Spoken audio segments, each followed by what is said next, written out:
guys, my name is Troy from Classic Arcade Game and Car Restoration. Figured I'd make some videos here of how I restore arcade games and cars.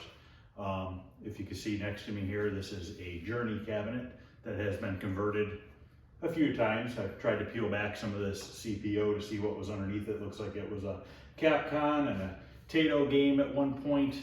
Apparently the operator didn't do so well with the Journey.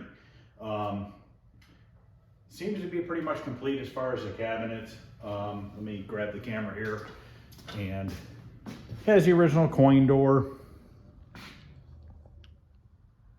Somebody put a lock bar on it, keep people from breaking into it. Cabinet's in pretty decent shape. It's got the original blue paint on it. I did take the cabinet to my local automotive paint supplier, and they went ahead and profited the color blue on the side of the cabinet, and they were able to come up with a really good match. I like to paint all my cabinets with automotive paint. Just turns out as a nicer finish. As far as inside of the cabinet, somebody has put a newer 19-inch CRT in it with a remote board, which, to be honest with you, I don't mind that. I kind of like having the remote board. I usually mount my remote boards over by the coin door in case I need to do any sort of adjustments to the monitor, you know, after it's in the cabinet, because it just seems like every time you adjust one of these monitors and you put it in the cabinet, all of a sudden you need to adjust it more once you have it in there. And it's nice to just have that to be able to do that. So I know it's not the original monitor, but I don't mind. It's a pretty burn-free screen, so I'm okay with that. As far as on the bottom of the cabinet, it does have the original power brick at the bottom there, if you can see. A lot of the wiring's been hacked. Not a big deal. I went to Golden Age Arcade and he went ahead and made me a new Journey harness. If you look here, the original Journey tag is inside of the cabinet. I went ahead and took a picture of where it's located because I will be removing it just during the restoration because I don't want to get any sort of overspray or dust or anything else further on it than what's already on it. It does have the tape deck instruction sheet still in the cabinet. I am missing the brackets for the tape deck. That is the only part that I do not have for this cabinet are the brackets that hold the tape deck. I have a new wiring harness. I have the original board. I am going to use a switching power supply setup from Arcade Shop. I do have the original power supply. I probably will just mount it in the cabinet and not use it. So if there's anybody out there that has measurements, pictures, or anything like that of the brackets for the cassette tape, or have a set of brackets that they would like to sell, please get in touch with me and let me know. If you want, I could take you now and show you the paint that I had mixed up, just so you guys can see what I'm using. Hold on one second here. All right, we're gonna walk back now, and this is one of the cars that I'm currently restoring. It is a 59 Impala convertible. Maybe I can post some videos up in the future of how I go about restoring some of these cars and bringing them back to original. There's some panels over here on the right-hand side that are ready for paint. Let me take you in the back here and I will show you the paint I had mixed up for the Journey cabinet. A little tight fit here.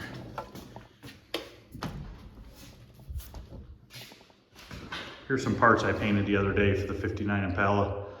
A couple of fenders, the hood, and a few other parts for the front end.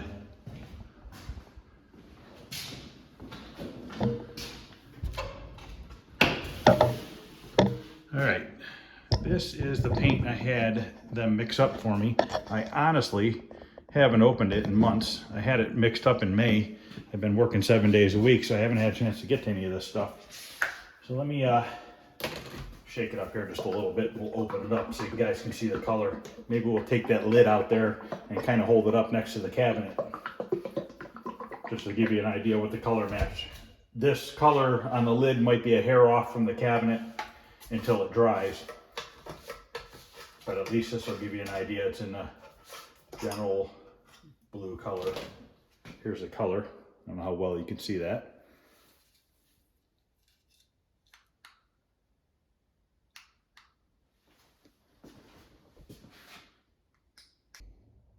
And if you look here, you can see that the blue is really close. And once again, it will change once it is sprayed. And I like to use a satin clear coat over top because the cabinets never were a glossy paint job. They had more of a satin or a matte finish to them. Okay guys, so about the Journey cabinet, about a year ago I had found it. It came up for sale on KLOV, and some guy in Washington State had it. Just like it is, just like it came. I had it shipped from there to here. I had found a circuit board prior to that and the other parts to pretty much put this game back to original as possible. As far as a tape deck, I don't have the original tape deck. I do have a tape deck. It is a Radio Shack tape deck, which should work just fine once I get it working. I know the board is a currently working board. I don't know anything about the soundboard, whether or not that works or not. Once I put the game together, we'll just have to see if it works and turns on the tape deck or not. Figured I'd take you through these videos. It'll be a few videos of how I sand the cabinet down, bodywork any nicks or damages to it, and prime it and paint it. And then also I can post some videos of me putting the game back together. I do have the side art for it, screen bezel, the new control panel overlay and marquee. I got all those from Sabo's Arcade. Joe over there did a great job on them. This control panel is original. I'm going to have to strip it down to bare metal and obviously weld in some holes here. As you can see, over the years, people have drilled a bunch of holes in here that we obviously don't need anymore. I'll show you the process on how I weld the holes back up, body work it, and paint that as well. Also restoring the coin door. Usually what I do is I take them outside and I sandblast them back down to bare metal. I usually like to replace this plate. They're usually pretty beat up. I do have some new chrome coin inserts here and the bolts and everything for them, and some new 25-cent things. Looks like this coin door might be a hair dented in. Kids like to kick these in back in the day. I don't know if they got frustrated or if it was just something cool to do, not quite sure, but those are usually a pain in the butt to fix that. Obviously this locking bar will come off. These bolts are what hold on the holder for the coin bucket on the inside. All those, I take them all out, I put them in a tumbler. I like to let them tumble for a week or so, same with all the bolts and everything else on the cabinet, just to get it back down to clean metal, and then I paint them with the satin Krylon spray paint. T-molding, somebody at some point changed it to a leather T-molding. I don't know why. It's supposed to be blue. Looks like the original 6x9s are still in there. I will reuse them as long as they're not blown or dry rotted out. I'll have to take them out and take a look at them. Not quite sure if I'm going to put the bottom kick molding back on or not. I know it's supposed to be there, like on my Tron and stuff like that. I never put it back on. I probably should. I think Arcade Shop sells those. If you want, let's go in the back shop there. It's a mess. I honestly have been collecting things back there for years. Been working so much I haven't had a chance to get to them as far as restoring them, but I do want to finish that back shop and pour some concrete, hopefully next summer. So that being said, I need to start getting some of these projects done and in the basement. I probably have over 50 games in the basement right now. That could be another future video. Give you a tour of what I have, what I've restored, how I've done it, things like that. Let's go take a look in the back and show you all the games I have to go. All right, guys, don't mind the mess back here. Kind of dark, not really much lighting right now. Just have a couple LED light strips hanging up there. Back building hasn't been finished. I built this probably 9 years ago. Just have not had time or money at the time to finish the inside. Since then, I've acquired all the insulation, as you can see, piles and piles of insulation. Have all the wiring and everything to complete this project back here. Just need the time to do it now. Okay, this is another pickup truck, one of mine I'm working on here. But I've got cars and games all over the place. Sorry if the camera's a little unsteady here, but let's see what we got here. Okay, right here we got a couple Carnival arcade games. These cabinets are in R-right shape. They are a particle board cabinet, as everybody knows, as far as Frogger and Carnival and stuff like that. Real cheap particle board cabinets. One's white and one's black. Not sure if the black one, I haven't done any investigation if that was maybe once a Frogger. Not sure. It does have all the original circuit boards and power supplies and everything else in them.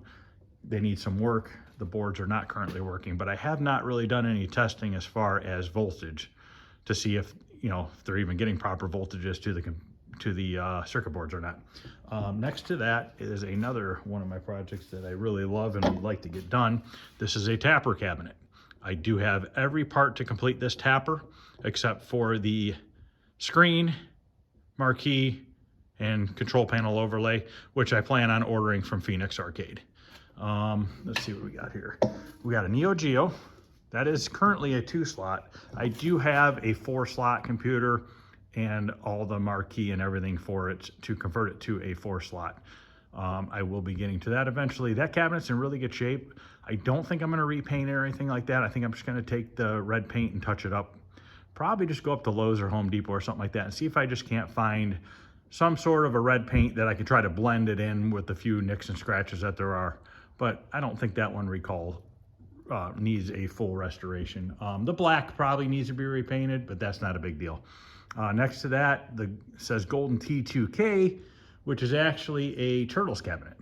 I do plan on turning that back to Turtles. That I'm not sure if I'm going to put an original circuit board in it or not. I usually always try to use the original circuit boards when possible. Clearly there are some that just don't work well and it's easier to go a different route. Might put a Pi in there just so I can put all the Turtles board and stuff in there. Not sure yet. Next to that that's wrapped up is a Wizard of War cabinet. I actually have 2 of those cabinets, and I'll show you the second one here in a minute. I'm going to take the best of 2 cabinets and turn it back into a Wizard of War.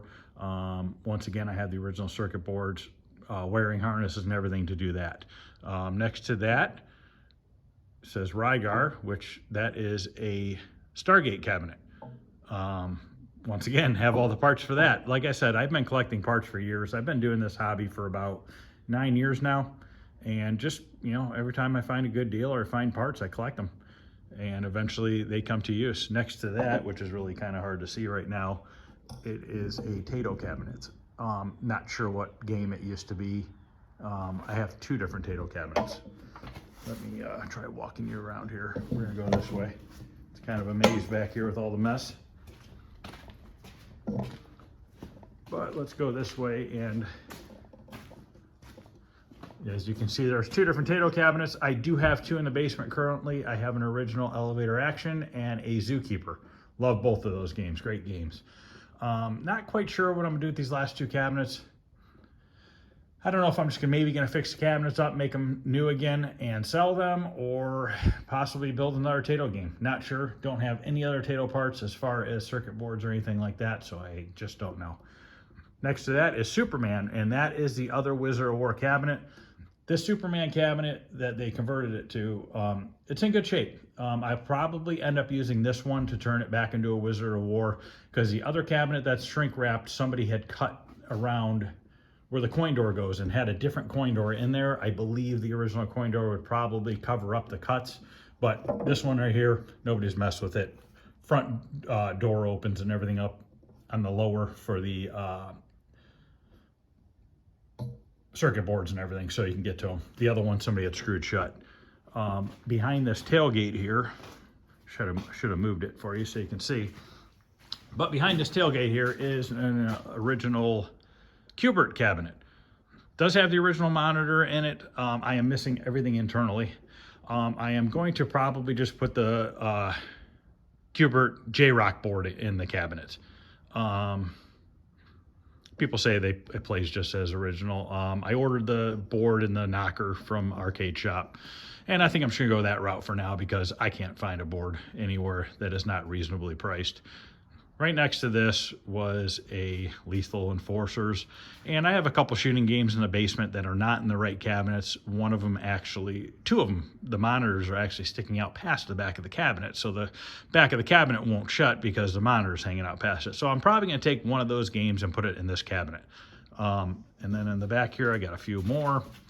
This first cabinet here is a Tempest. I do have the boards, wiring harness, power supply, pretty much about everything to put this Tempest back together. I do have a 6100 monitor.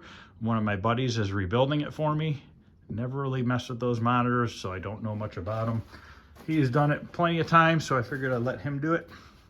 Next to this is a Kangaroo. I do have a restored Kangaroo in the basement. Now, this isn't the greatest game, you know, by any means, but it's original. I do have a Dig Dug circuit board and all the parts for that.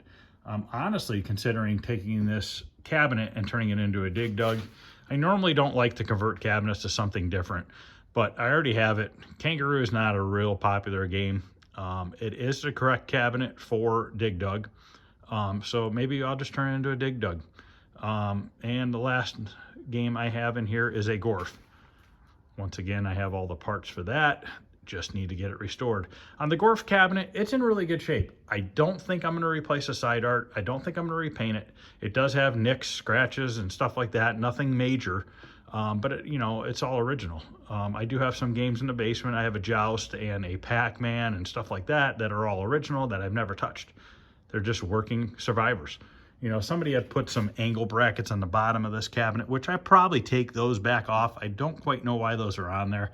I think somebody at one point changed the bottom piece of wood, probably got wet or in a flood or something like that. So maybe I'll do some lower end cosmetic work and repair to the cabinet and just maybe repaint the gray part. I want to leave the blue because it has the original speckles on the blue paint from the factory. And like I said, the artwork's not horrible. I do have another control panel overlay, another control panel for it because this one had been drilled for extra buttons because, of course, there's a 60-in-1 in it, which seems to be in every game known to man anymore. But I have another control panel that is not all drilled out with holes and stuff like that, but the artwork shot on it. So basically, I think what I'm going to do is I'm going to sand the control panel down to bare aluminum again. Kind of just do all my sand strokes in the same direction. And I bought a clear overlay. So it's just clear with all the printing on it. And then I'll stick that to the bare aluminum so that it should look pretty close to original. But these are future projects that I really want to get to this winter. Try to get them, not all of them, but quite a few of them done by spring. Like I said, I pretty much have almost all the parts for all these games. Okay, back to the Journey cabinet here. On the back here, I noticed that this top must have gotten wet at some point. There is some swelling, and for some reason this is cracked here. My guess is probably from people carrying it, the weight of the monitor and everything, cracked this particle board up here. I don't really want to put a new top on it if I don't have to. So I think what I'm going to do is I'm going to glue this, clamp it back together. Hopefully it'll hold, maybe drive a couple screws through here, and which I will cover up with some Bondo, just so you don't see them when it's done. It is flaring up here, but once I glue it and screw it back together, I will grind this back flat again, and we'll bodywork and filler prime whatever we need to on that. Original handles and stuff like that, I just plan on reusing them. Obviously, I'm going to take this off the lock that an operator had put on. I'm going to get that off of there and fill those holes in. We need to put some new cleats here. It is missing the back door. There was a OSB back door that somebody had made and stuck it on here. I like to go to Menards and I buy black melamine, which is 3/4 inches thick, which is just a real thin laminate material with particle board in the center. That's pretty much what the back door would have been made out of. And we'll just make another one. I don't know if this cabinet had vents in the back door or not. I'm gonna have to do some research online. Maybe I can find some pictures of the back of a Journey, or if there's maybe somebody that has one that could show me a picture of the back door just so I can recreate it. I do have some of the plastic or the metal grills that they used to use, Midway used to use, that they would put behind those vents in the doors. I do have a bunch of those in the basement that I can use so that it looks original. So basically what I want to do here is gut everything out of this cabinet. I want to take the monitor out, I want to take the power brick out, all the old wiring, everything, take the speakers out. We're just going to gut it down to a bare cabinet. And then just start working on it, get the cabinet body worked and in primer. Once I put it in primer, everything I use is automotive paints and primers. Once I get it in primer, I usually like to let it set for a day or two just to cure, because sometimes if you don't, it'll shrink back and you'll see it in your paint job. I do have the option of baking this once I put the primer on. I usually bake my primer at 140 degrees for 20 minutes.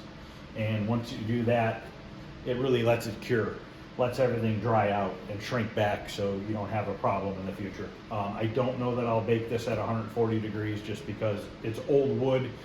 I don't know if it'll warp it or anything like that, so I probably won't take that chance. So just let it dry for a few days. Don't get anxious and try to rush it because it's just not worth it. Looks like the bottom's in pretty good shape. Wheels look good. I'll probably put new leg levelers on it. I usually do, just so that they're not all rusty and sliding around on my floor in the basement. That's about it as far as the power brick. I'll take that out, and I like to try to take it apart. I know I'm going to run a switching power supply. I do have new big blue capacitors for it.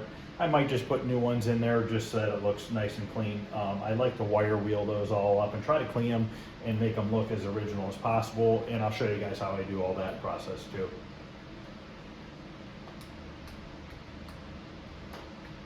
All right, guys, let's start in the front here. We're going to open the coin door, get this control panel flip forward here, get it unlatched, get the glass out. I want to get the monitor out first. I'm going to take that out from the front. I take a paint cup here and I take all my hardware and everything I take off, I put it in the paint cup, and then I'll show you guys later. I put it in the tumbler with some crushed walnut shells, desert blend from, you can get it at any pet store, and just let the bolts run and they clean themselves. So let's get this opened up and see what we got inside here, see how they mounted this monitor. Hopefully they mounted it like it's supposed to be. Now this has 3 different latches. There's one on each side and one in the center. And then once you do that, should be able to pull it forward here. Maybe. It's just gonna drop. It'll come right out. Now, all the wiring here, I'm not worried about it. It's all been changed. I'm going to unplug it and just move it out of the way for now.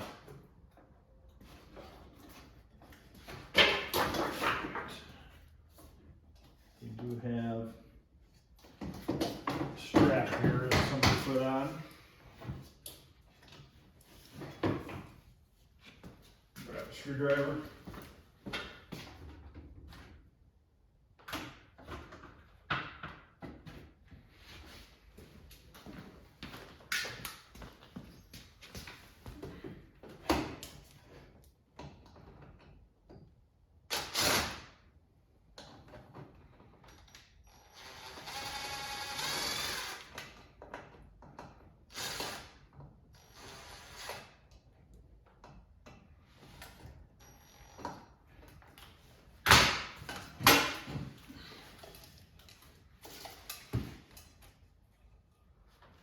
I don't know if this strap's supposed to be here or not. I'm not sure on that one.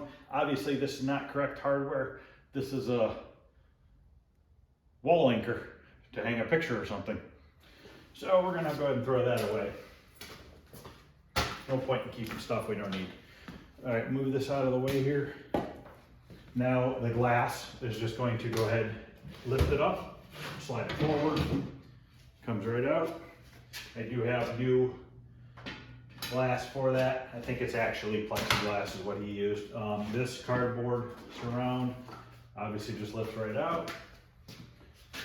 Now, this is the original surround that they used on this game. It's missing the piece of tinted plexiglass that sits inside of here. I do have some more in the basement. I think I have one that I have for this. If not, I'll have to get one made. It's like a light smoke color. Monitor is pretty dirty. It does have some burn in, but when I turned it on, it was working well. I'm pretty sure I'm going to use this monitor. If not, I have other ones I can change it out to. We'll just have to play that by ear. Usually when I put the game together, I like to put the monitor on a chair or something as I'm wiring it up so that I can test it and adjust it and try to get as close as possible before I stick it in the cabinet. Because most of these games, you don't have a remote board, so you're trying to, adjust your monitor back here while looking around the corner or have a mirror set up. It's pretty hard. So I try to get as close as possible before I do that. Okay, so now what we have to do is take these 4 screws out here. Luckily the clips are here and everything to hold the piece of smoke plexi. So that's nice that we have all the hardware. So I'm gonna take these all out, and then that's gonna release this plastic bezel from the frame of the tube. And those look like they're just a 1/4 inch nut driver.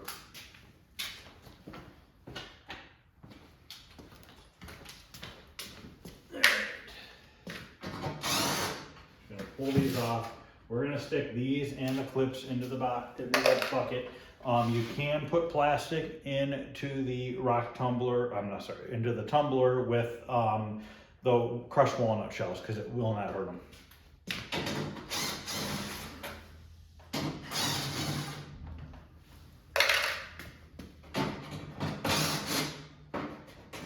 All right, those are out. And this will come right out. This is in good shape. These are getting hard to find. I'll just clean this up with some Simple Green and some towels. As you can tell, years of dirt and filth all over this thing. Now, that style surround for the monitor has these brackets that they used. And these bolt on right here to the frame of the monitor. I do like to loosen those up once I take the monitor out, pop these off, and just clean them up. I don't usually ever paint them or anything like that unless they're kind of rusty, which these ones look like they're in good shape. I think a good simple scrubbing and they'll be good to go. So now what we need to do is take out these 4 bolts here, and that's what holds the monitor into the frame, and then we'll just go ahead and slide the monitor forward. I'll have to go in the back and disconnect a few things first. So let's go in the back, we'll get a few things disconnected, and then we can pull that monitor out. All right, here we go. We have a nicely taped together power plug. I don't know if it's damaged or if it's not the correct one. Okay, it's missing the clips on the side of this. So they taped it because obviously if you move the game around, it's gonna fall out on you. So remove that. That's just power coming from the power brick. It is a regulated power. There is an isolation transformer. You want to make sure that you use an isolated transformer, because if you don't, you run straight 120 voltage to this monitor, you could totally mess it up. And even here, there's a warning label that says isolation transformer must be used. Probably only using about 110 volts or so. I'm not sure on that. This is the remote board. We need to unscrew that. They just had it screwed in here with 2 Phillips screws.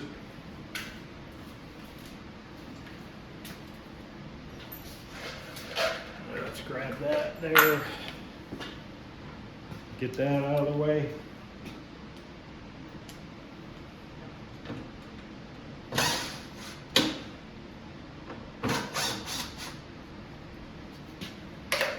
We're just going to go ahead. This has not been turned on in a long time. I did turn it on when I got the cabinet just to see if the monitor would turn on, and it did. Normally you want to do is you want to get the voltage out. So basically what I use is I'll take a flathead screwdriver that I made, and I have a wire that's attached to it. I will ground the wire to the frame of the chassis, and then carefully stick the screwdriver into there until you discharge the monitor. Now, make sure when you go to discharge the monitor and you're using that screwdriver with your wire, you can buy the tool too. I just made that years ago. Make sure your other hand's not touching anything metal. You don't want to go discharging the monitor with this hand up here and then you're discharging it, because you can run that spark through you back into the frame of the monitor and it won't feel good. I've done it before. Don't recommend it. Okay, so what I'm going to do is I'm just going to take this wiring, I'm just going to kind of just throw it into here for now. And then we just have these wires here, which are your video wires. Your red, green, blue, ground, and sync wire. You can see how they just kind of splice those in like that. We're just going to go ahead and pull them off the board here. We're not going to be using these. The new harness is going to come with this attached to it already. So we're just going to go ahead and take that. We're going to throw it on the cabinet for now. And then we just have one other connection right here, and this is the ground that the cabinet grounds to the frame of the monitor. This usually just slides right off. It's just a clip. If you look here, you can see it's just a clip that just clips around the metal. Don't need that right now. So now everything monitor wise should be disconnected. We're gonna go back up to the front. We're gonna get those 4 bolts out, and then we're gonna go ahead and slide that monitor out of here. All right, now I'm just using this is a 5/16 socket with an extension, and then I just have an extension that goes into my cordless impact here. And we'll just take out these 4 screws right here. I like to just do it this way a little bit quicker than using a ratchet. These are what they look like. There are a 5/16 with a flathead slot in the middle of them, and they just have a washer attached to them. Machine screw.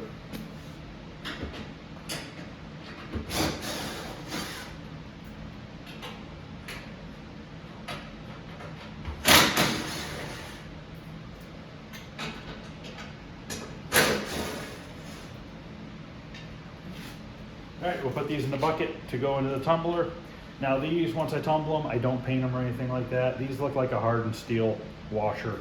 Once you just tumble them, they'll look new again. It doesn't really seem to mess up any of the coating that are on these nuts and bolts. It just kind of cleans the dirt off of them. So we'll stick those into there.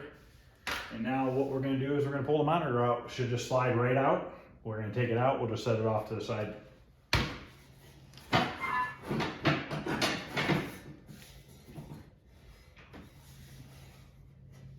And I lied. We're gonna have to take this top metal bar off right here, which goes across top of the monitor, because the monitor is not coming out because there's a leg behind it that it's sitting on.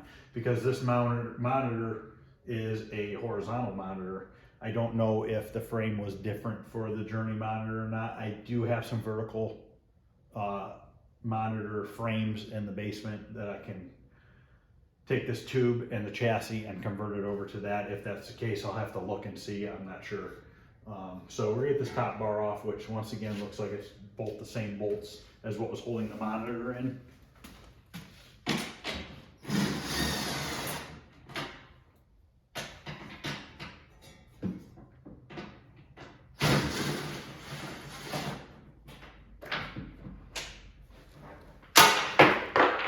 And there goes the socket.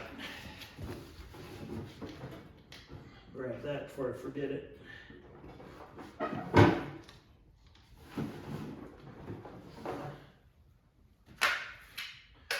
All right, now, gotta be careful here because, move you guys over here. I wanna be careful here because this top bracket is holding the top of this monitor. I just don't want the thing to go sliding out the back of the game. We might end up taking it out of the back, I'm not sure yet. So this is the top metal bracket. It should be good to just take it out this way. So lift it up a little bit. Nope, it's gotta go out the back. Take you guys around the back here.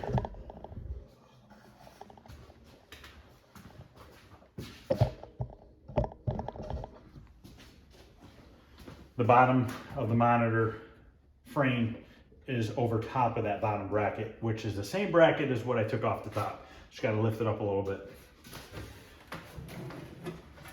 And out it comes. Just wanna be careful of the neck board. You don't wanna hit the neck board into anything.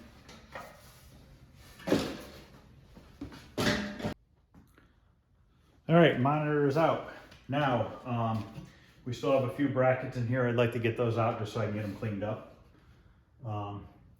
Looks like we have 1/4 inch bolts going through the side of the cabinet on each side. They're just a wood screw with a 1/4 inch head on them rather than a Phillips head. We have 2 more bolts right here we need to take out to get this lower metal bracket out, which I'll walk around to the back and do that.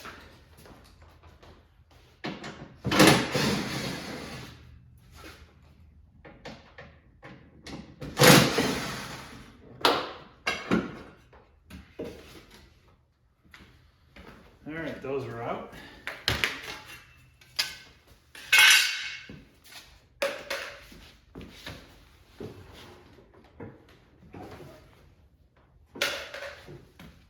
Okay, now we're going to switch to a 1/4 inch drive. Probably this smaller extension here.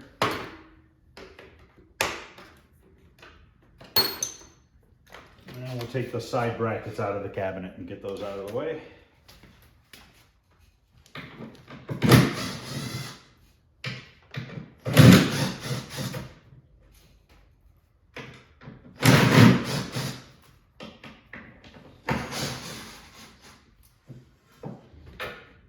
All right, here's one side. Comes right out. What's cool about these, Midway did this a lot. They did it on Tapper, I believe, Tron, all these games. They had these plastic pegs in here, which is nice because it helps you locate where to put the bracket back. Now, keep in mind when you're putting these brackets in, well, I guess it really doesn't matter because this hole's round. And this one has a slot to it, which doesn't really do much because this round one kind of just puts it in its place. It's not like they really have any adjustment. So let's get the other one off.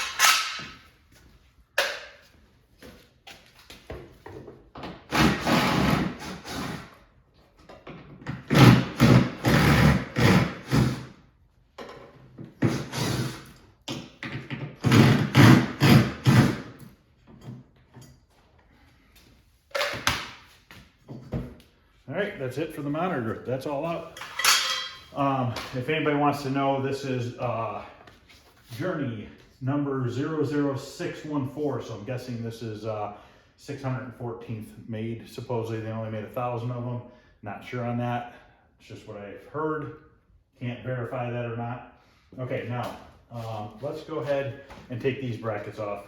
These two brackets are what hold the control panel on, along with this latch here. So we're gonna go ahead and take all these off. Once again, all these latches we're gonna put in the tumbler. They'll look brand new when they come out, or close to brand new. Once again, 1/4 inch drive.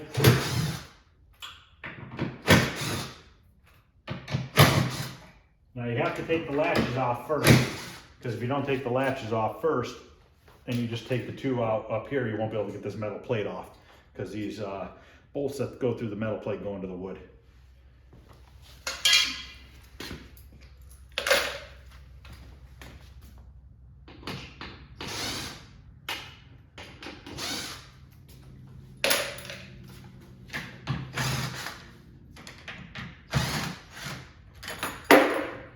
Man, I keep dropping something. It's always on that side of the cabinet. Bad luck side or something. All right, those are all off. Grab that latch that I dropped. These plastic pegs, I'm just gonna leave them in here. Sometimes I take them out if I gotta do a lot of work to the inside of the cabinet. We're gonna leave those in there. I do have to repaint the black here. So what I think I'll do is, I'll probably just tape them off. I don't really see any reason to take them out. It's not like the wood's damaged or anything like that. So now let's go on and let's get the top part. Let's take the marquee out, which I've never even seen these games before. I don't even know what it is. Twin Cobra, maybe you guys have played it. I don't know, I've never played it, but we're gonna go ahead and get this out. Now, these are security screws. So I'll show you what they look like once we get them out. I'm gonna have to go grab some security screws out of the back, or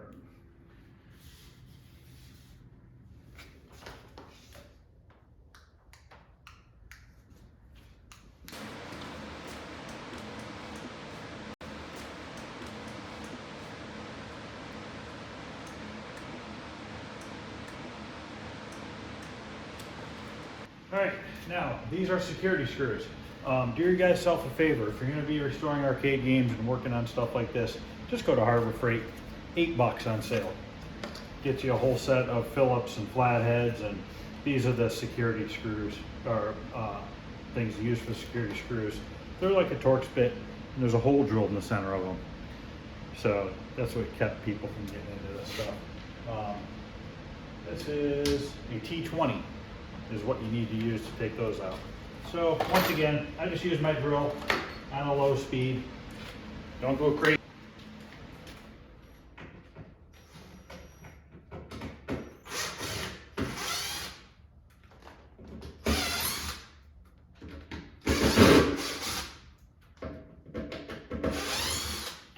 Hold it up so that the marquee doesn't come crashing down. You can take the top bracket off first and get the marquee out of the way so it doesn't come down. I'm doing it backwards. Now this stuff is, these brackets we will clean and reuse, maybe shoot them with a little spray paint, not quite sure yet. Look like they might just clean up well without having to mess with them. This old piece of plexiglass and marquee, really no use for it. It's all taped together. It's garbage. That'll end up going in the garbage.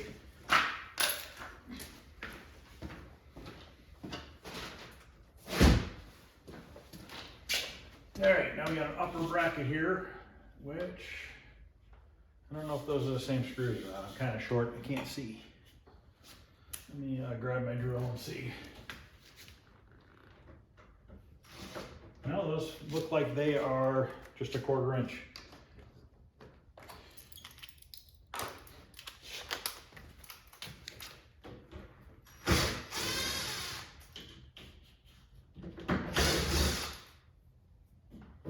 There's 5 on the top and 5 on the bottom.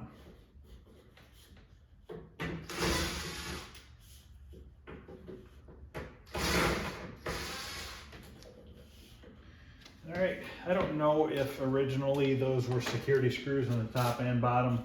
I might just put security screws on the top and bottom. I do have new ones that really close to matching the originals.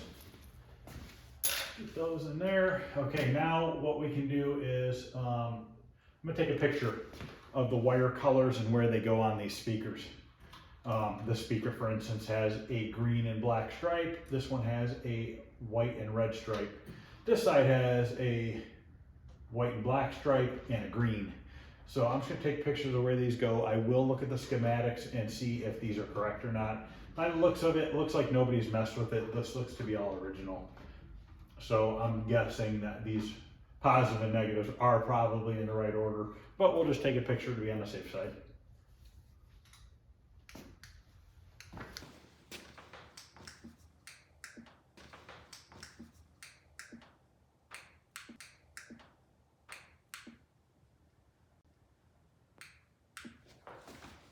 All right, let's take the marquee light out.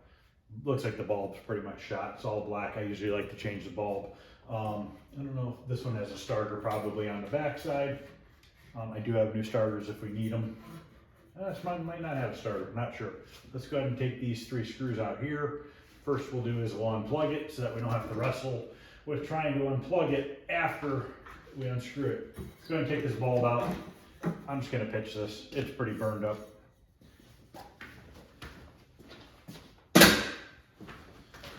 All right, take this out here.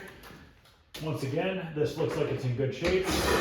So we just clean it up, put it right back in again. You don't want to do that. All right.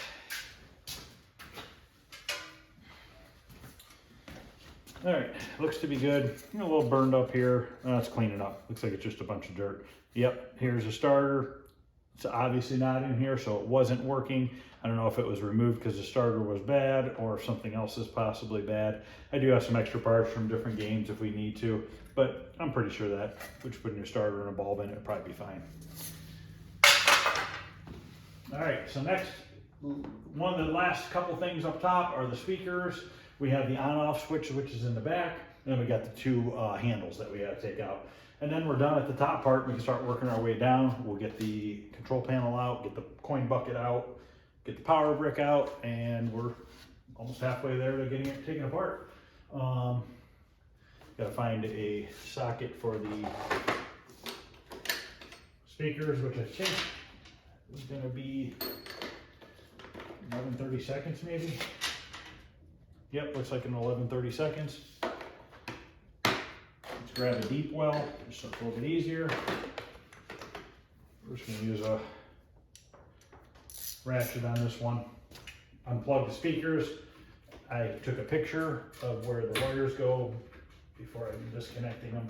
The new harness has new speaker wires, so we don't have to worry about that. We're not going to use these. I am probably going to save them until I'm done, just to be on the safe side, because you never know.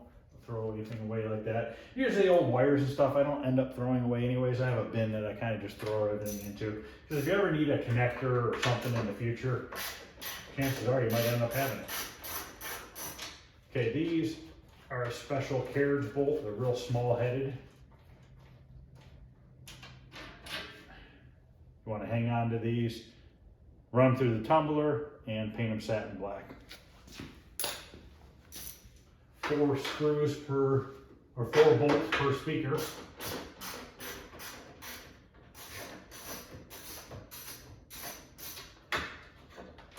And we're going to try not to drop these like I did the marquee light.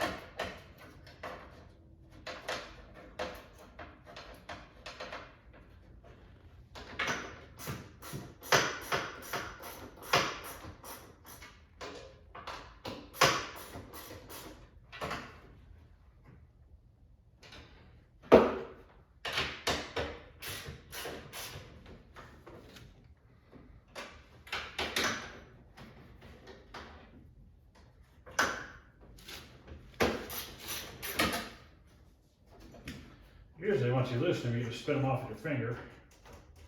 That back corner there is cross-threaded or something, and I have to grab a pair of pliers and hold on to the carriage bolt so I can get that nut out of there.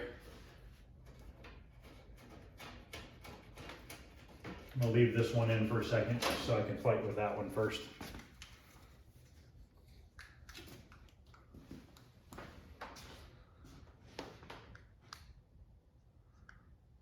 All right, I'm going to have to hold the bottom of this one with a pair of pliers. It says it's wanting to spin, nut's not wanting to come off. You don't want to grab a pair of vice grips or anything like that and damage the head of the bolt if you don't have to. They do sell replacement ones. I believe Arcade Shop sells them. I try to use all the original hardware if possible. It's just kind of cool to be able to have all the original parts as much as possible. All right, so we're able to get that out. Threads look okay. I don't know what it was hung up on. Maybe just dirt.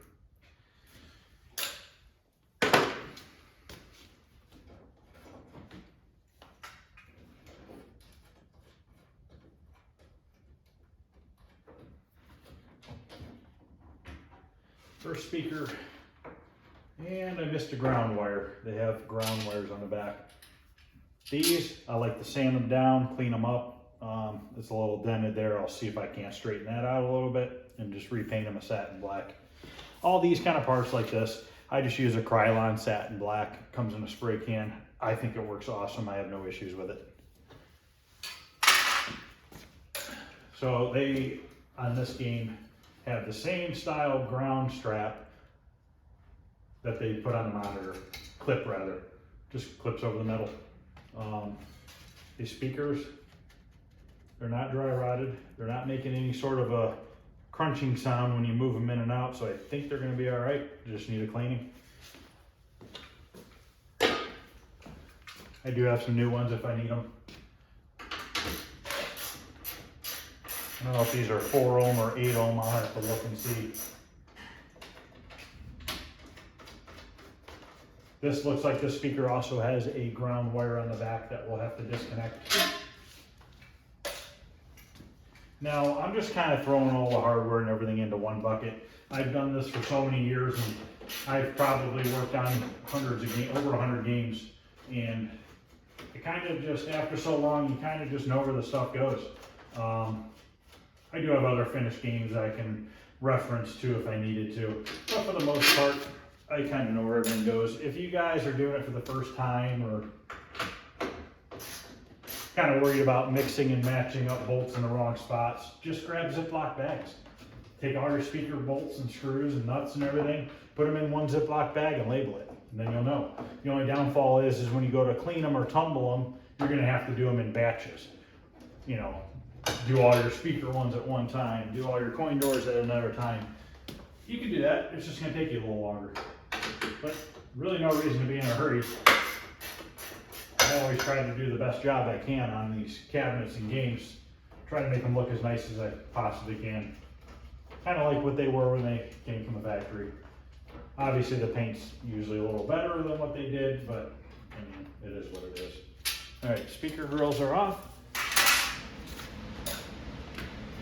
One more ground strap in the back of this speaker. And that's out of the way. Once again, oh, see a little bit of a crack in the surround right here. Tiny bit. I don't even know if it's all the way through.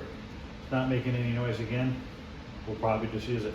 And these Don't say on here what ohm they are. Probably have to look in the owner's manual. It'll probably tell you what ohm speaker it is. All right.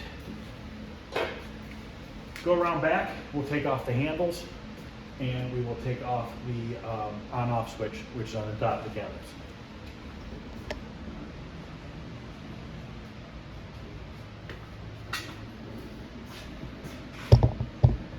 Tilt you guys up here a little bit so you can see. Not really gonna be able to see much of me getting that switch out of there, but we'll do what we can.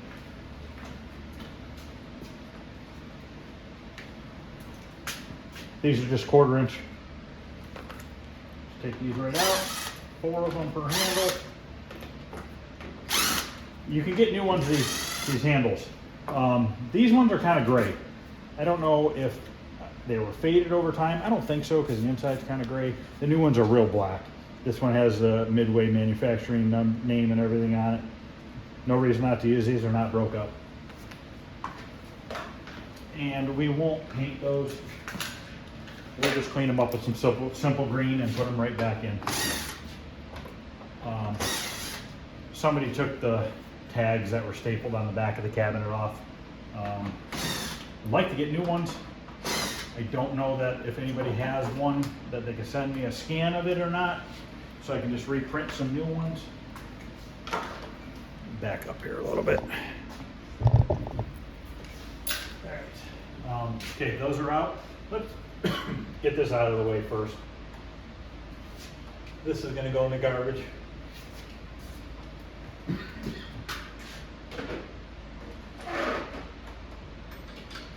believe it's a 7/16 bolt. All right.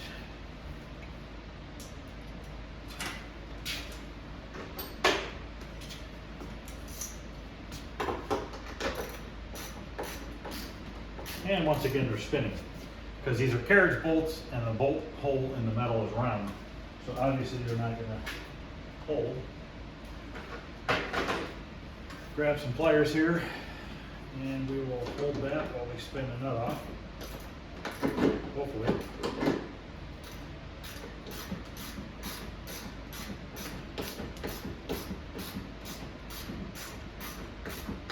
It's amazing what these operators did back in the day to keep people out of these cabinets.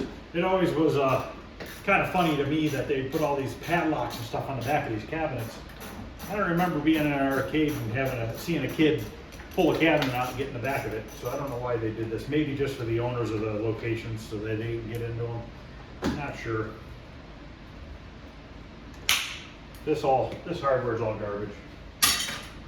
I used to save all this stuff, but I ended up with like 5-gallon buckets full of nuts and bolts over the years of working on games and cars, and just eventually got rid of it all. There's only so much you can save.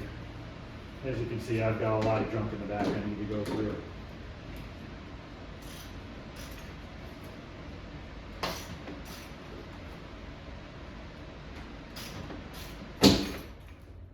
This one does not want to come out. Get this one out of the way.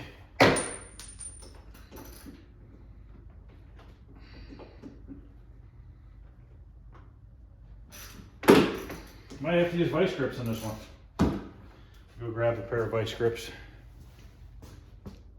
All right, back with some vice grips. I'm gonna go ahead and try to tighten these on here pretty tight.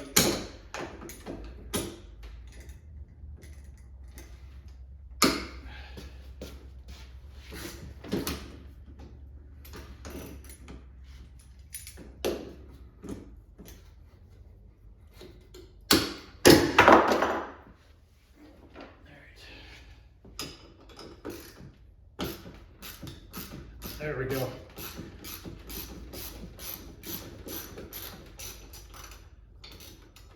Yeah, I'm really gonna have to look at that back door. I'd imagine it just had a lock at the top that just locked to this piece of wood from the backside. All right, these are out of here. Throw those away. I'll have to do a little repair to the wood right here and these holes.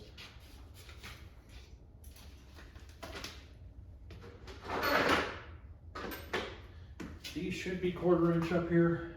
Yes, there's two of them. What I'm gonna do is I'm gonna unscrew those two, drop that switch down, and then I'll show you where the wires go onto the switch. Once again, I'm gonna take a picture of the location of the wires on the switch, just so that I can put it back in the same spot. Just to keep some of the guesswork out of it, because there's 4 wires that go to that switch. All right, drop that down. I'm gonna go ahead and take a picture real quick. All right, I took a picture of these wires. I don't know if you can see or not. Gold part of the switch here has a blue and white stripe, or blue and yellow stripe, and a brown and yellow stripe. On the other side, it's just a solid blue and a solid brown. Now, these will just come out. Once again, the new harness comes with all these. You want to save this, clean it up. It's got a plastic, looks like it's a plastic switch. We'll take this apart maybe and clean this plate up. You don't really see it, but it'd be nice to just have it clean. Put that off to the side.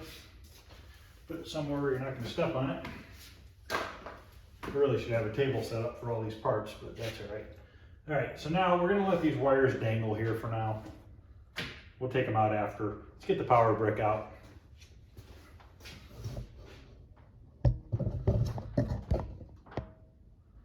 I'm trying to stay out of the camera as much as possible. It's kind of hard. It's not a very big area to work in. But this is the old cord right here. I always replace the cords because 99% of them are missing the ground. I always like to have a ground on these games. And also, I plug all these games into a surge protector power strip. Years ago, we were having a New Year's party. Bad storm had come through and the power started flickering on and off. Well, I didn't have one of my shooting games on a power strip surge protector, and it actually messed the monitor up. It just, I don't know, just from the power going on and off, just messed it up. Usually you would think the voltage regulator wouldn't cause that to happen, but it did. So now I just don't take those chances anymore. All right, there is a plastic bracket right here. You gotta take 4 screws out, and that'll let this come up. Now, this plastic bracket, let me get it off here. Once again, just 1/4" nut driver.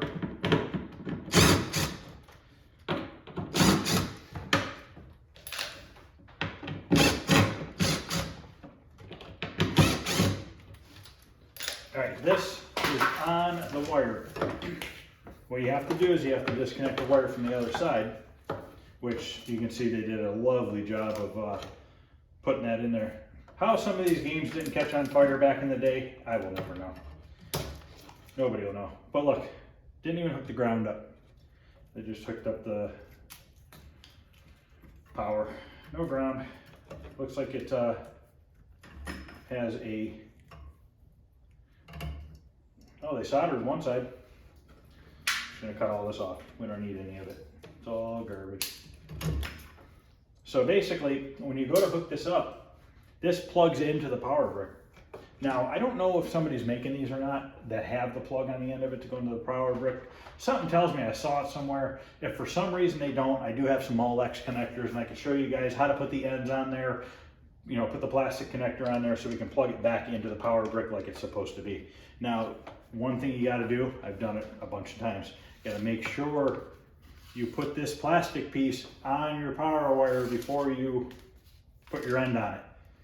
Once you put your Molex end on it, chances of it going through there are slim to none. Done it many a times. You think after the first couple times you learn, but you still forget. You get in a hurry. You want to get your game up and running. But this is just something important. You want to make sure you put it through there. You know, then it goes back here and gets bolted in. I'll just clean this up. Once again, it's in really good shape. Power cord, garbage. Interlock switches. I always use them. People hate them. I always try to put them back in the original spot. Looks like this one was on this bracket. It has little aluminum rivets. Looks like it broke off, or the operator just ripped it off so that he didn't have to worry about opening the back door. It's not a big deal. I don't know why people give it such a problem. So all you do is pull it this way, and now your game turns back on once your back door is off. You know, when your door is on, when you put your door on, it depresses it, pushes it in. Once it's in, it turns the game on. So it's not a real big deal to just come back here, open your door, and pull this out. it's just nice to have it. I mean, what happens if you have a kid that gets the key and opens your back door up? He's not going to know to pull this out to turn the game on. At least then you don't have to worry about him, getting into any of these high voltages of the monitor or the power brick or anything like that. So once again, I like to take pictures of this. I will reuse this interlock switch unless it's bad once I hook everything up, but it looks to be fine. Sometimes you'll find them all busted up and cracked because people want to get them out of the way. But I always take pictures, like I said, of where the location of the wires go. 2 blues, 2 browns. There's a yellow stripe on one of each of the 2. So I'm gonna go ahead and take a picture of that real quick.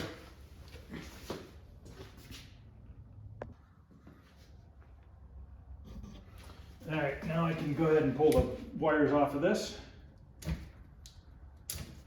Those are done. Put it out of the way. This bracket, we're going to take this off. We'll have to bend it straight on the vise and re-rivet that other bracket to it. But for now, what we'll do is we'll just go ahead and put it in the tumbler, get it cleaned up.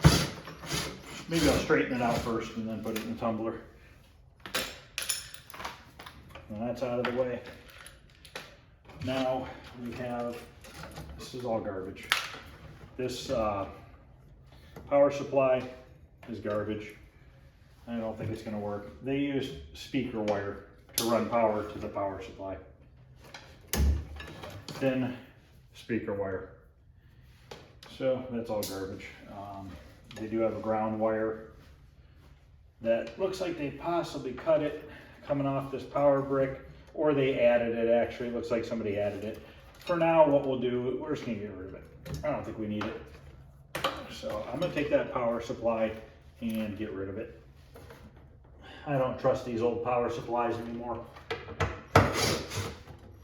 This one doesn't even have I don't even think it has a manufacturer name on it. It's probably just some generic power supply.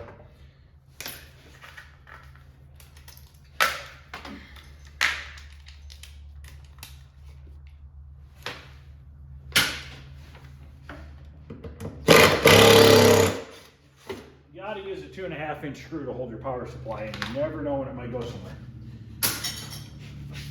All right. I do like to save these metal brackets though. These go on these power supplies. They're actually supposed to be mounted on there, where these 4 are missing. I do save those. You never know in the future, you might want to use it. Those are nice to have.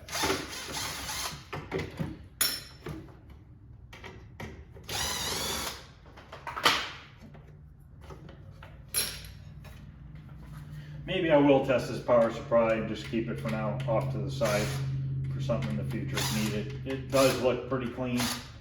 I don't see any rust or inside of it's actually really clean. I mean, I don't know anything about this brand, but maybe you guys do. But it looks fairly nice, clean. We'll just keep it off to the side for now. All right, so now let's go ahead and pull the power brick out of here. We do have a plug down here, just a Molex plug. One here, and we got a couple ground wires. These I'm not worried about taking pictures of because these only go in one direction.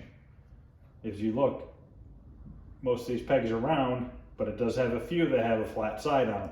And that keeps your plug only going in one direction only. The only other thing we have to unplug from here is there's a power strip, or I'm sorry, a ground strap, which goes from here to the coin door. So we want to reuse all these. We want to put them back. It's nice to have. What it does is keeps static electricity down. Keeps from a kid touching the coin door and not getting a shock. Just like when you were little and you would rub your feet on the carpet and then go touch a piece of metal and a shock. They just wanted you to not get shocked. So we have a ground strap that goes to the coin door, and we have another one right here that comes off. And if you guys remember earlier, this had went to the monitor frame itself. So we want to save all these and reuse these. The wiring harness does not include these. We just got one bolt down here, one nut rather, and I believe it's 5/16. So grab the 5/16. And we'll pop this one off.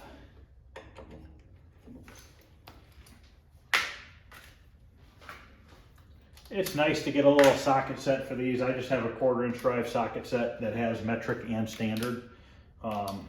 And it's just nice to use those and get yourself a little adapter so you can use your drill to take a lot of this apart and save yourself a bunch of time.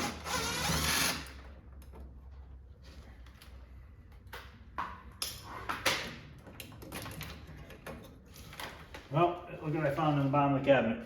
This is the old Molex connector that was used to plug the power in to the, I don't know if this one went to the monitor, but this is the plug that goes into the power brick.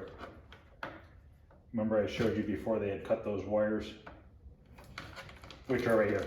So this white and black wire and the ground originally went into here and it plugged into the brick. I'm gonna take this connector and just stick it back in the brick for now, so that I know what it looks like. I honestly can probably reuse this. I could just pop these pins out and we'll put new Molex pins on it and slide them back into this connector. So I don't want to lose this. I'm gonna go ahead and just stick it back on there for now so I don't get it confused with anything else. So now we just have 4 bolts probably to take this brick out of here. Looks like they're just 1/4 inch. We're gonna get a longer extension.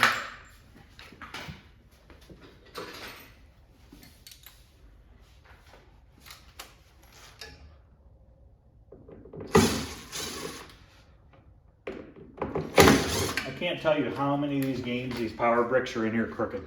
They just never screwed anything in straight. They just flopped them in the cabinet wherever they landed. They kind of screwed them in. So I'll probably just put it back in on any angle. Want to reuse the holes that are there. We actually have quite a bit of screws into here. Looks like 4 on each side.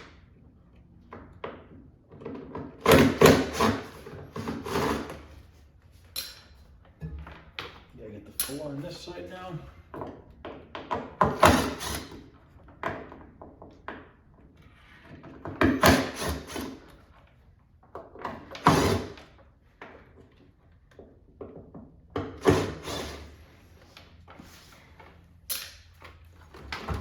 Alright, take this out and you can see how dirty it really is. So we'll take all the components off of here. We'll clean them.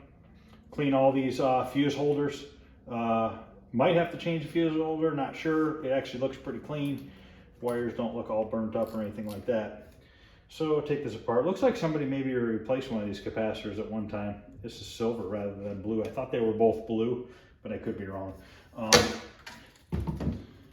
You could buy these new. I don't know what those are called. But this stuff right here, I just wire wheel it down, and I'll even take some black spray paint and re-spray paint it black like it was originally. Some fuses in there, but that's about it for that. So we'll get this out of here. All right, bottom of the cabinet's not in too bad a shape at all. It is particle board. Seems pretty solid. We have a bracket, a wood bracket down there, which we need to take off. That's where the PCB slides into. So this we'll reuse. There is an upper bracket that was made to hold the PCB, and it usually had a piece of wood with an L bracket. We don't have that. I did make my own for Tron. I could show it to you guys in the future. It turned out real nice. I used a piece of poplar from Home Depot. I just went and got a piece of 3/4 inch poplar.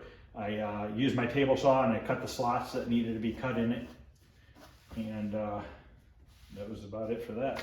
So let's take this out.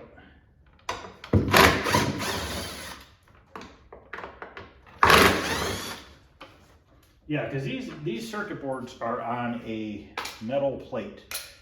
So I'm gonna have to look it up. This looks like it's glued down. We're just gonna go ahead and leave that in there for now. We have one bracket left. This was holding the power supply. Upper ones are missing. Like I said before, I am going to use the Arcade Shop switching power supply for this game. I do have the original power supply. I am probably just going to mount the original one in there, and then I'll put the switcher somewhere off to the side. Just set the original ones in there in case for some reason somebody wants to run the original one. My Tron is still running on the original power supply. A lot of people say that I should switch it to the switcher, but I haven't had any problems with it. It's been running well for a couple of years. But I do have some more of these brackets in the basement that we can use to recreate the mounting of the original power supply. Now, let's just get all these wires out of here. They're pretty much garbage. No reason to keep them. There is a plug right here going to the coin door. Pull that out. Now this harness, I'll throw in my bin of wiring because you never know. Maybe one day I need that connector, and now I have an extra one. So these are pretty much all held in with 1/4 inch wood screws, just like everything else. 1/4 inch drive. Just go ahead and pop all these out. I save all of my plastic clips. I always have extras of these too, so I can reroute the wiring harness and put these clips back in.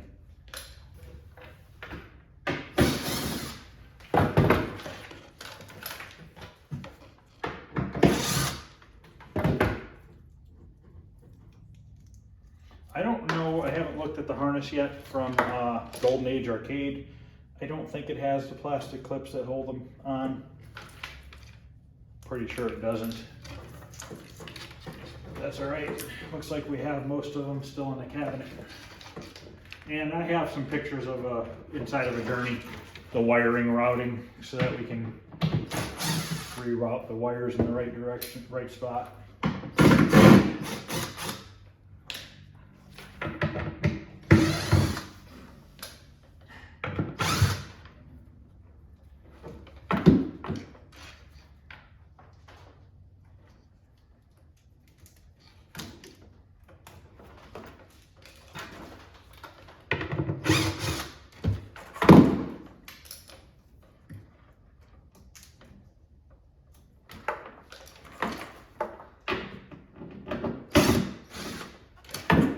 Once we get this out, we'll go up front, we'll take the coin door out and all the tray and everything. And then we'll come back here and we're gonna take the tape deck instruction card sheet off and the Journey serial number, or whatever they call that, the tag inside.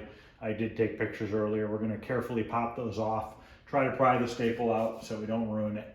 And then after the cabinet's done and before we put the monitor in, we'll re-staple those back on. There was something here. There's 2 staples there. I'm not sure what used to be there or not. If anybody knows, can send me a picture of that, that'd be great. And also, like I said before, if anybody has any pictures or anything or files of the recreation of the tag that goes up top between the 2 handles, that'd be greatly appreciated. I can just print them up and stick them on after I fix the cabinet.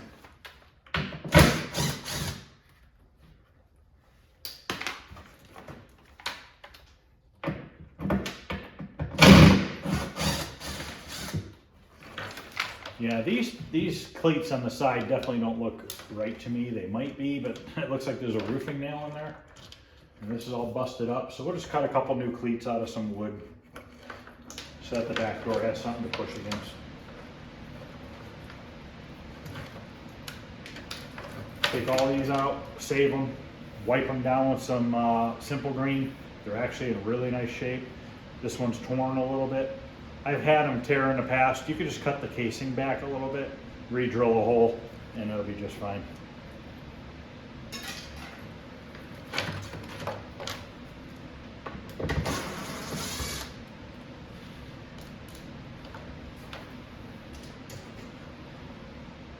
I'll leave that one so you guys can see that from up front. This is the other power or ground strap. I'll take it off once we do the coin door because there's another strap that comes off of the strap and actually goes to the coin door itself.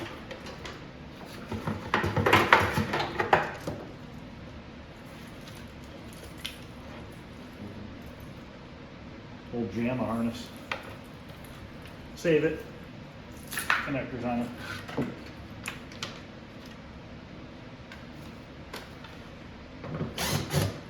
I like to save. Somebody zip tied and use one of these screws to hold it in. I try to save all these that I can because you can get new ones of these, but they always have a flathead slot in them, and these ones don't. I have a hard time finding the ones without a slot. They make machine screws, but it doesn't seem like they make the wood ones. This is an extra ground wire. Save that for now.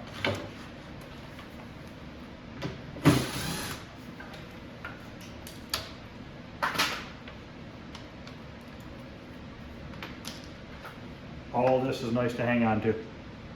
This looks like the same plug that's on the power block brick, but different color wire.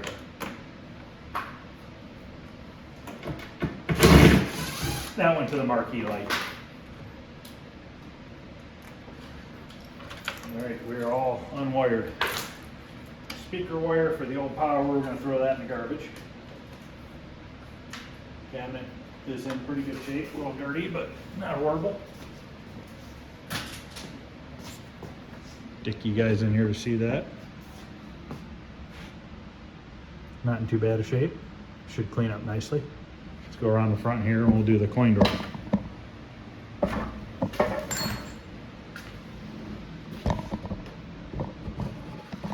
Put you off to the side here, maybe you can see a little better. We're gonna get that locking bar off of there.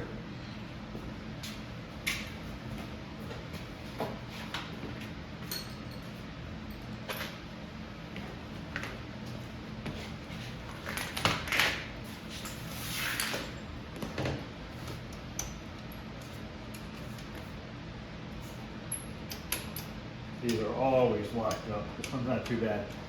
Usually if you take a wire wheel and clean them up, get some and put some oil in there, they'll start working freely again. It's got locked, it's got the mechanisms in it and everything still. I don't know what that tag is, but somebody had cut the wires, it looks like. That goes to the, somebody cut all the plug and wires off for the volume control and all that.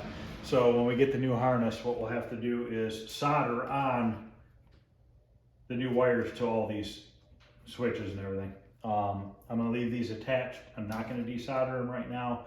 We'll see if the new harness has the same wire colors or not. If they do, might make it a little bit easier on rehooking those up. This is the other ground strap I was telling you about. That goes from the back, connects to this into there, and then into here. This is disconnected because it's sheared off, it's broke off. It went right here. You can see the other half of it. So what I'll do is, I'll just drill another hole in here. Right through there, and we'll just remount it. Easy fix, nothing to it. We'll just leave that alone for now.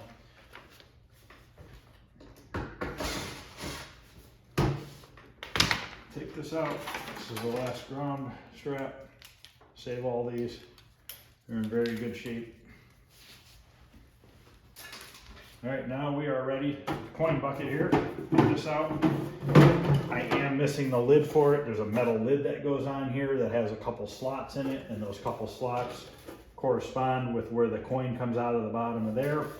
So if it was shut, it goes like this. There's a metal lid that slides on top of this, and the coins just drop into the bucket. I might have a lid in the basement. I'll have to check. Once again, this is in good shape. It's not all busted out. I can't tell you how many games I get that are just missing the bucket altogether. I think they just use them to put parts in and put them on their shelves. Let's get this coin bucket out of here first. The metal tray that holds the bucket into place. I think those are 3/8, maybe 7/16. 7/16. These bolts, can't find them. They are a carriage bolt, but they have a bigger head and they're flatter. Hang on to them, don't lose them, clean them.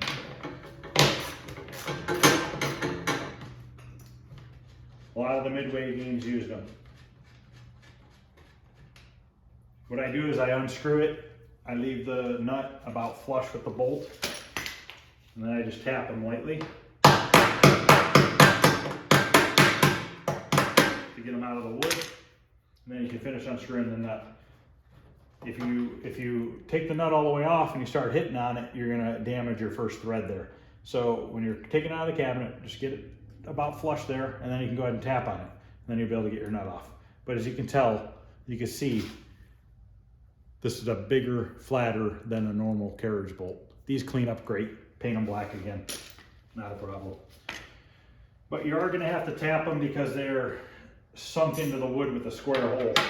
They probably originally drilled a round hole and then, you know, just slightly smaller, and then they tapped it through, which made it square.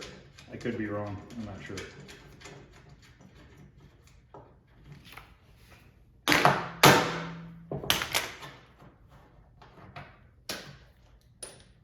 Now we got two left, which are going to be a pain in the butt because the metal tray is in the way.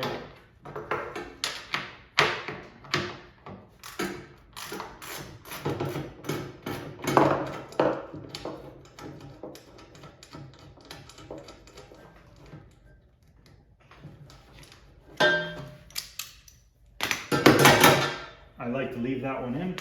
Still has a nut on the back side. We'll get this side loosened up. See if I can get in there.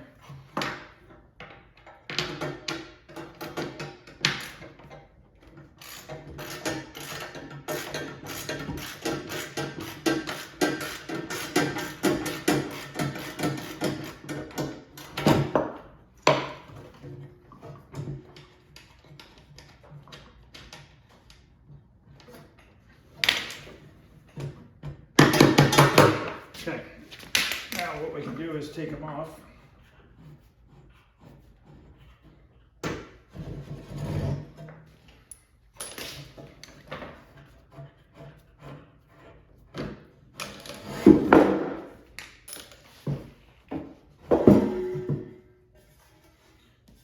In really nice shape. A lot of times these are all rusty and crappy looking. I don't really think I need to do anything other than wipe it down with some simple green.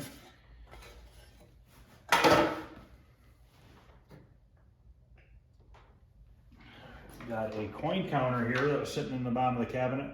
I don't know if that was used or not. I'll have to figure out if it was, where it goes. Looks like it's in good shape, still has the plug and everything on it. 58,033 plays of whatever game they were playing.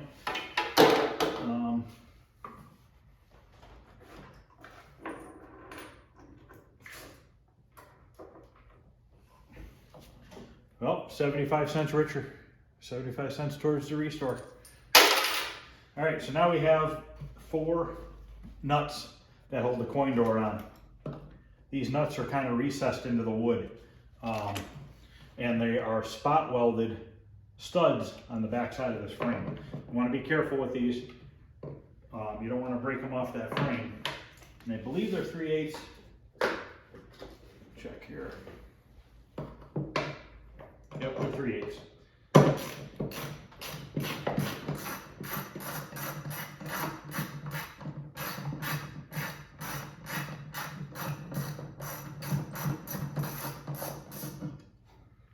And these have a locking washer on them.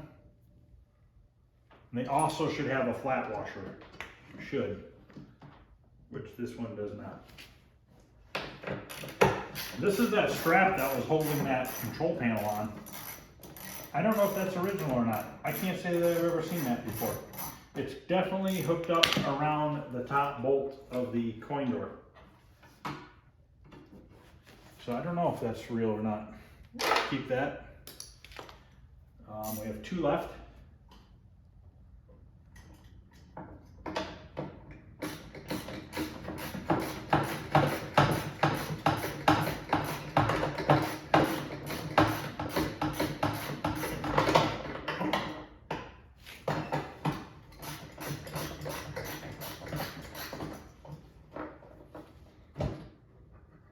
Okay, so the coin door is wanting to fall out as I take these last 2 out. So what I'm going to do is I'm going to take this one out. I'm going to shut the coin door so it just doesn't come crashing to the ground. So I'll shut this. Make sure we're not pinching any wires. And we'll get the last one out over here. I'm going to have to do some welding or something on this frame to fill in the holes. And on the coin door where the lock bar was. It looks like there was a different sort of a lock mechanism on here at one point, and then they put that bar across it. I hate when they do that, it's a pain in the butt. I don't remember if these frames are steel or cast. Hopefully they're just steel and I can just weld the holes in. If not, we'll have to use a filler to fill them in. But the coin door is smashed in a little bit. I want to reuse it because it came with this cabinet. That's what I was pinching. The wires. There we go. But I don't know if you can see it or not, but it is a little dented in. I'll try to just straighten it out a little bit. I'll sandblast this down. This might not need sandblasting down. It's in pretty good shape. I might just sand it down and I'll recreate the texture. I use a chip guard, a black chip guard for cars.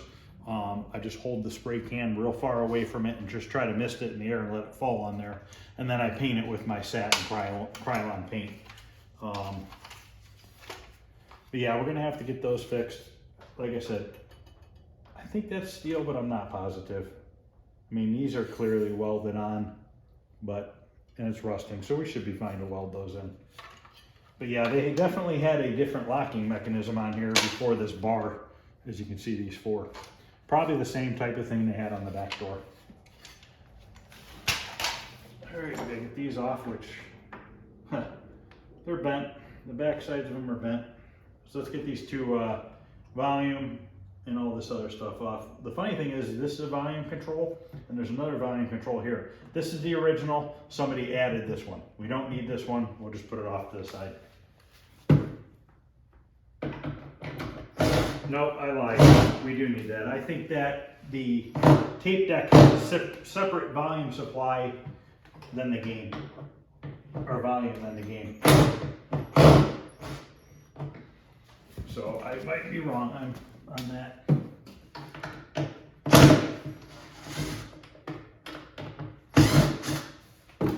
Yeah, that's part of the original. Now we gotta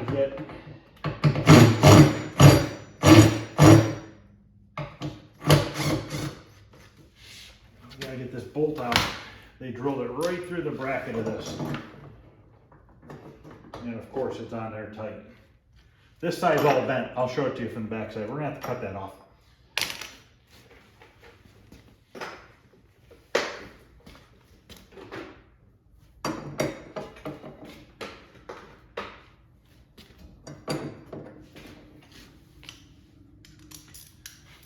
Back to the vice grips.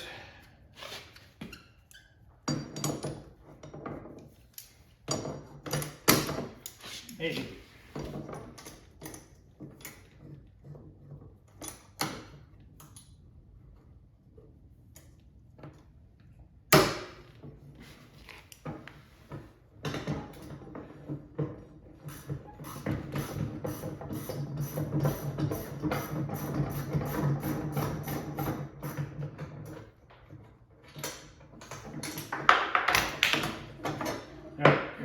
Where they had drilled through the bracket. I'm not going to worry about it.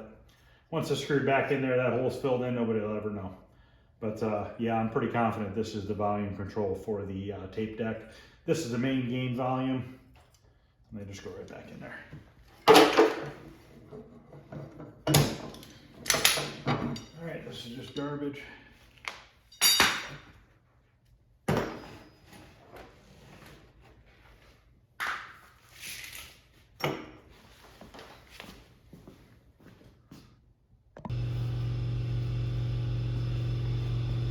All right, we're going to cut this bracket off, or this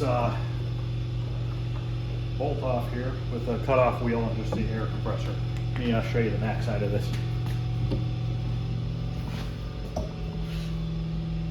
Look at how bent that is. There's no way I would be able to get that nut off of there. So unfortunately, we'll cut it off, move on to the next.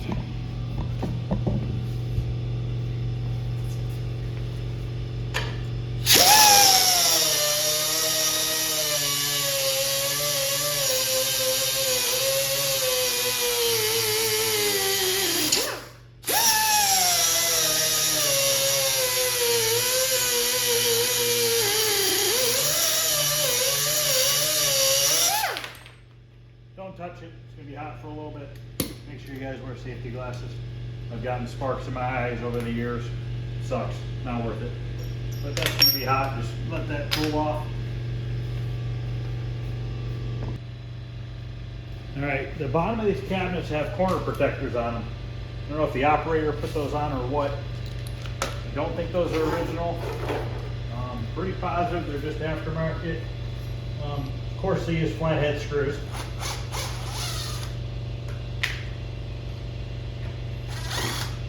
Curious to see how bad these corners are on the cabinet. My guess is they're probably torn up. That's why they're on. This is on there. Yep, whole corner's missing. We'll show you guys how I fix that.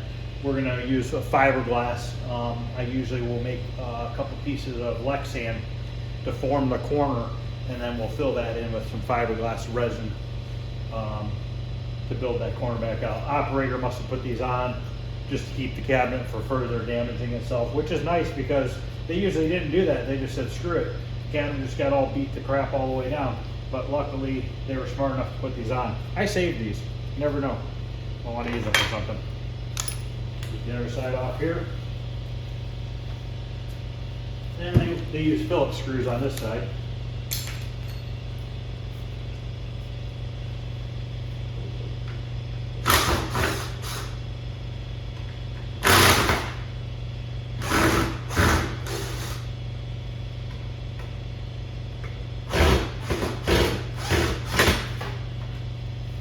And that side's in a lot better shape. It's almost all there. I'll show it to you. Take you off here. All right. You can see this side is corner is completely blown out. This side, at least it's there. So we could see how it was originally shaped. It was curved, or rounded at the bottom rather. So I will build the other side up. It'll be square, and then we'll just take the sander and round it off to try to match the curve on this side.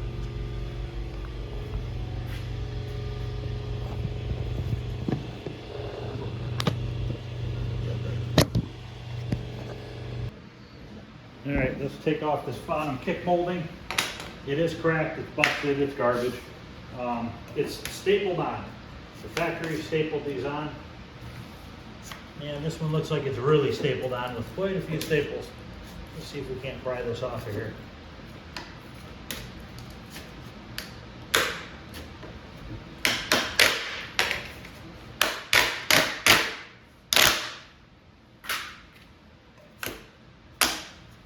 I like to try to use a putty knife.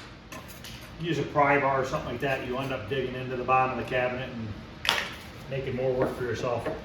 Take some side cuts, and you can just pull the staples right out. Particle board, they don't hold that well.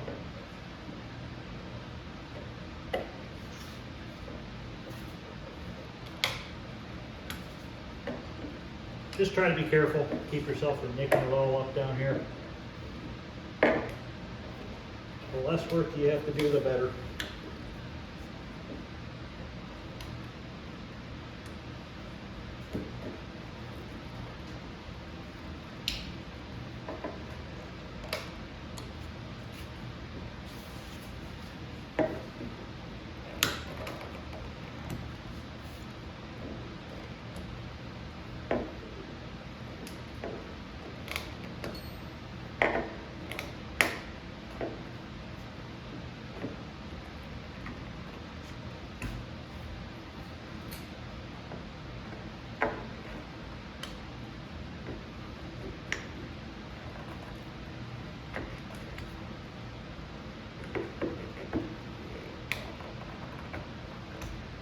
All right, those are all out. Throw all that away.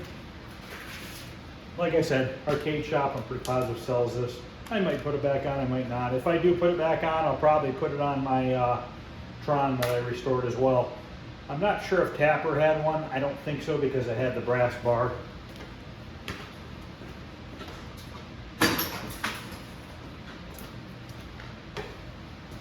All right, let's get this T-molding off.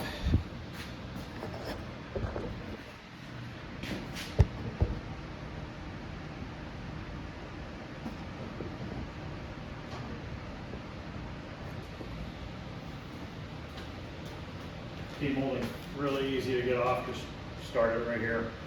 Just take it off slowly. This is particle board. Doesn't mold that well. I do notice that the cabinet is flaring out a little bit. Particle board cabinets like to do that, especially when you tap the T-molding in. But in this case, it's probably a little bit swollen over the years from a little bit of moisture. I just take my sander and I knock it all flat. You don't want to go crazy sanding this edge too far, because if you start sanding it a lot and you start tilting it in, your new T-molding is going to be a lot wider than the cabinet, and that's just doesn't look good. I do have a T-molding cutter.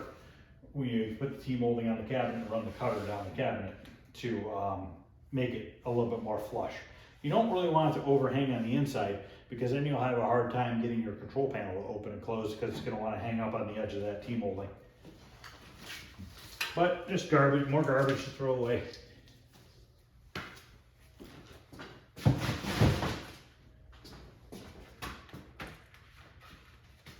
I did order the blue T molding for the Tron, or for the Journey. I don't know, it's probably not 100% correct blue match, but can only do so much. This is a little bit messed up here. The groove is a little bit big. I don't Bondo these in too much because when you do and you run the router, it tends to blow your Bondo right back out of the groove. What I'll do sometimes is if it's a little bit bigger of a groove here and there, I just use hot glue. I'll fill that in with hot glue real quick, and then I'll take my T molding and tap it into the hot glue, and it holds great. It kind of recreates that channel to the correct size. And the good thing with the hot glue is you can always pull it back off in the future. It's not like you used liquid nail or something that would not want to come off and ruin the wood in the process. So basically now the only thing we really have left to do would be to, I want to take those two tags off in the back for the tape deck and the serial number. And then the only other thing we need to do is change the legs on the bottom, which I'll probably just leave them on for now while we're doing the body work and stuff. We'll do that afterwards. A lot of people will go ahead and start vacuuming out the inside now. No point. We're going to be sanding on this cabinet, primering, doing body work. It's all going to fall in there anyways. We'll clean it up afterwards. A lot of times I'll just leave that dust in there, you know, right until I'm getting ready to paint, and then I will clean it out. When I go to paint these cabinets, I like to tape off the coin door opening. All this, I like to take paper and cover all this. I don't want to have my blue overspray on the black inside. I do have to repaint the black. So what I do is, this is a base coat, clear coat paint for automotive. So once I get ready to paint this cabinet, all this will be taped off, the black parts, and I will spray all the blue with the base coat. After an hour of the base coat sitting, you can tape on it. At that point, I'll come in and I'll tape off all the blue surfaces. I'll tape it off with paper and tape, and then I will spray my black, also with a, it's just a black base coat. And then once that's cured, I'll untape the blue, and we will satin clear coat the whole cabinet, the blue and the black. And it just makes for a real nice finish when it's done. And then at that point, we'll be able to start putting it back together. And when I put these games together, because I'm usually by myself, it's just easier for me to take this empty cabinet down to my basement. And then I will assemble the game in the basement so I don't have to worry about trying to carry this big heavy cabinet down there with the monitor and everything else in it. It just makes it a lot easier on me. But that's it. Let's go around the back here. We'll take off these tags. And I think that's going to be about it for this video. Thanks.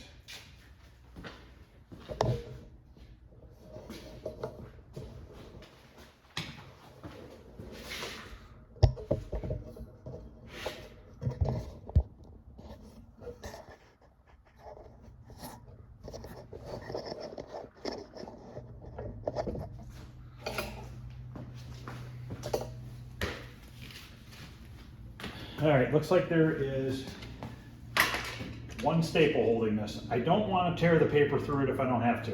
I'm going to try to very gently take these side cutters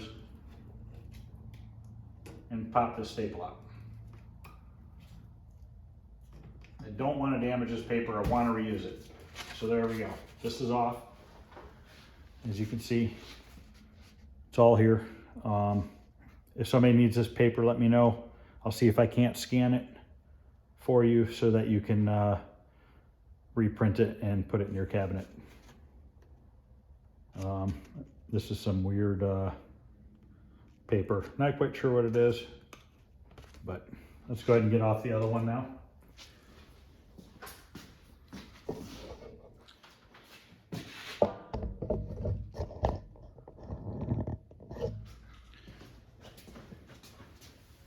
Same thing, this one has two staples on it.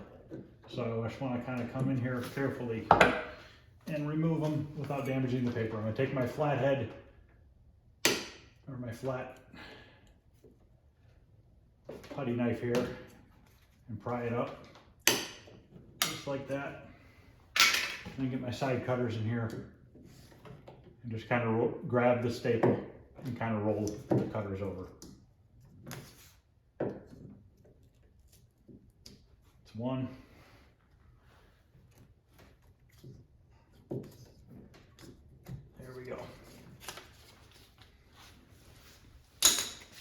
And here is this label, kind of dirty. I'll just kind of wipe it down with some paper towels. I don't want to put any sort of cleaner or anything on it because I don't want it to start washing off the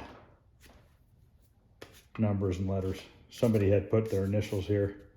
Looks like a MB, whatever that is, whoever that is.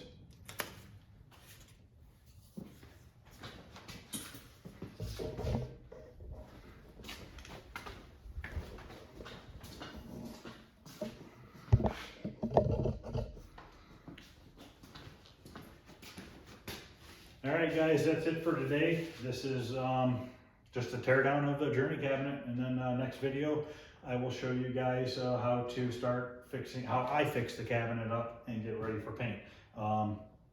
This is just my technique of doing it. You don't have to do it the way I do it. It's just how I do it. A lot of people use latex paint, or not latex, but like an acrylic paint, because you don't want to use latex because the artwork will not stick to it.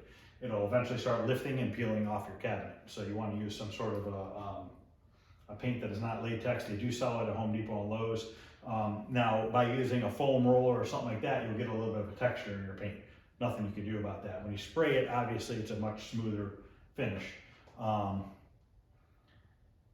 mean, that's pretty much about it. This is the first time I've ever made a YouTube video. Hoping to make several more. I have, as you can see in the back, there's 14 or 15 games back there that need restored. So maybe if this does well and you guys want to see more, let me know. Also, I can make some videos on how I work on these cars and how I do body work and metal repair. This 59 Impala that I have sitting over here needs part of the trunk replaced and some of the floor pans replaced. Somebody had fiberglassed over them, so I need to just cut them out and repair them. The trunk will only get a partial repair. But if that's something you guys are interested, let me know. Thanks for watching. Have a good night.